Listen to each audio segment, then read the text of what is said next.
L'égalité est une opération de l'arithmétique qui obéit à des règles qui sont la syntaxe logique de l'arithmétique. L'exemple ci-dessous nous montre tout d'abord les chiffres, le 1, le 3, le 2, et bien sûr le signe de l'opération, en l'occurrence l'addition.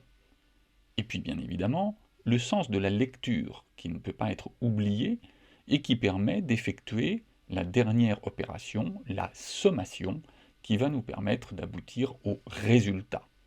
De ce fait, le 1 plus le 3 plus le 2 vont bien nous permettre de conclure à l'égalité de la partie gauche de notre proposition vers la partie droite de la proposition, c'est-à-dire le 6.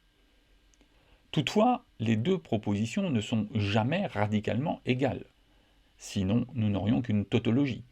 Le 1 plus 1 égale 2 représente d'un côté deux chiffres, un opérateur, et de l'autre côté un seul chiffre, un seul symbole. Par ailleurs, le symbole d'addition ne préjuge pas de l'équation. Je peux additionner pour produire un autre résultat que l'égalité. Et cette restriction à la sommation est de ce fait insuffisante.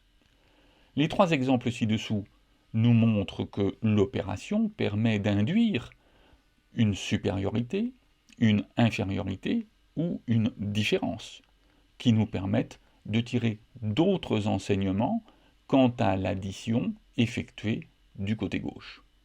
C'est simplement l'usage comptable, l'usage d'expérience, qui fait privilégier l'égalité comme une opération certes naturelle, mais restrictive par rapport au champ strict de l'arithmétique et de l'algèbre. L'enseignement majeur, c'est que l'égalité est un cas très particulier de proposition vraie parmi d'autres propositions vraies.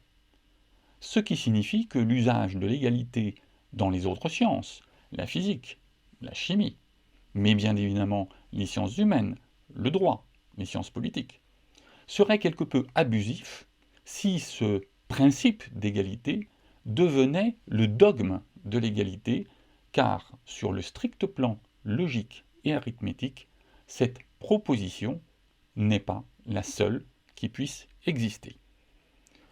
C'est ce que nous étudierons prochainement en regardant le cas de l'asymétrie et tout particulièrement celui de l'asymétrie temporelle en physique qui nous permettra de voir à quel point la relation entre l'arithmétique d'une part et les sciences physiques d'autre part montre que l'égalité est une proposition vraie parmi d'autres propositions.